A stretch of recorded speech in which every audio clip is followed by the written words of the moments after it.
The Lord. आइए हम देखते हैं परमेश्वर के वचन में से आज का जो हमारा विषय है वो हनन्याह और सफीरा का है। प्रेरितों के काम अध्याय 5 उसका 1 से लेकर 11 तक जिस समय हम देखते हैं। बात उस समय की है जब यीशु के चेलों ने प्रेरिताई की कलीसिया के रूप को धारण कर लिया था और उस समय वो लोग बहुत ही मेल मिलाप के साथ और प्रेम के साथ रहते थे और वहाँ से उस समय सबसे ज़्यादा पवित्र आत्मा पतरस जी के जीवन में काम करते थे और सब कलीसिया अगुओं के अधीन रहती थी।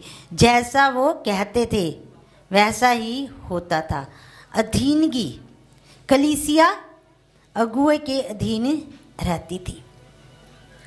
उन्होंने जैसा निर्धारित किया गया था कि कलीसिया के अंदर जब भी कोई ज़मीन बेचता था तो उसका जो भी पैसा था सांझे का पैसा उसे कहा जाता था और उसी के द्वारा ही सब लोगों की ज़रूरतें को पूरा किया जाता था। जैसा कि हम देखते हैं अध्याय 5 की 1 से हम पढ़ेंगे परमेश्वर के वचन में से। हनन्याह नामक एक मनुष्य और उसकी पत्नी सफीरा ने कुछ भूमि बेची और उसके दाम में से कुछ रख छोड़ा और ये बात उसकी पत्नी भी जानती थी और उसका एक भाग लाकर प्रेरितों के पांव के आगे रख दिया। ये हनन्याह और सफीरा। हनन्याह का मतलब है अनुग्रह और सफीरा का मतलब है खूबसूरत, सुंदरता। परंतु नाम से कुछ नहीं होता जब काम अच्छा ना होए। काम अच्छा होए तो नाम तो अपने आप ही हो जाता है। आजकल जब हम किसी की प्रशंसा करते हैं उसके नाम की प्रशंसा नहीं की जाती, उसके काम की प्रशंसा की जाती है। बेशक हनन्याह और सफीरा का नाम अच्छा था बल्कि परंतु इनके काम अच्छे नहीं थे। ये इस कलीसिया के साथ जुड़े हुए थे और कलीसिया बहुत ही ज़्यादा उस समय बड़ी सामर्थ्य में चल रही थी, बड़े परमेश्वर के वचनों के अनुसार चल रही थी, बड़ा परमेश्वर की उपस्थिति में लोग बढ़ रहे थे। उनकी आत्मिक उन्नति लगातार हुए जा रही थी। वहाँ पर ये फैमिली भी आकर जुड़ गया और जैसे जो फैसले अगुए ने किए थे उस फैसलों के मुताबिक इन्होंने भी अपनी ज़मीन को बेचा और अपनी ज़मीन का जब उनको जो धन मिला, जो राशि मिली, उसमें से एक हिस्सा लाकर उन्होंने खुदा के दास के कदमों के ऊपर रख दिया। उन्होंने कोई बुरा काम नहीं किया था, उन्होंने अच्छा ही काम किया था, लेकिन उनकी सोच कुछ अलग थी। जैसे कि हम देखते हैं खुदा के वचन में बहुत सी ऐसे एग्जाम्पल हैं। जैसे हम नमान कोड़ी के बारे में देखते हैं, नमान कोड़ी और गेजी के बारे में परमेश्वर के वचन में से देखते हैं कि नमान कोड़ी को कोढ़ था और वो धन दौलत लेकर वहाँ अलीशा के पास पहुँचा और गेजी वहाँ उन्होंने तो मना कर दिया और गेजी ने जाकर वहाँ उनको जाकर बोलने लगे। जैसे ही वो वापस आया सब कुछ अपने घर में सोना चांदी वगैरह रख के जब वापस आया तो अलीशा ने कहा कि तुम कहाँ पर गए थे? तो वो कह रहा कि मैं तो यहीं पे था।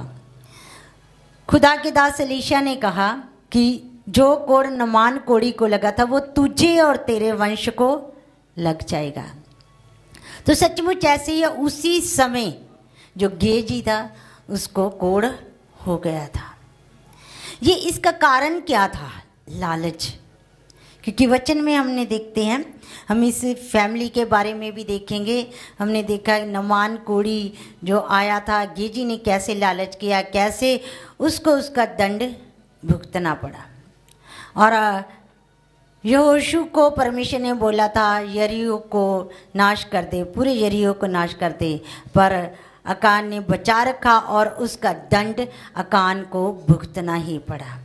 जब जब लोगों ने परमेश्वर की आज्ञा को तोड़ा, जब जब लोगों ने लालच के अंदर फंस गए, जब जब उन्होंने झूठ बोला, तब तब उनका नाश ही हुआ। उनको जीवन नहीं मिला बल्कि उनको अपने दंड की सजा मिली।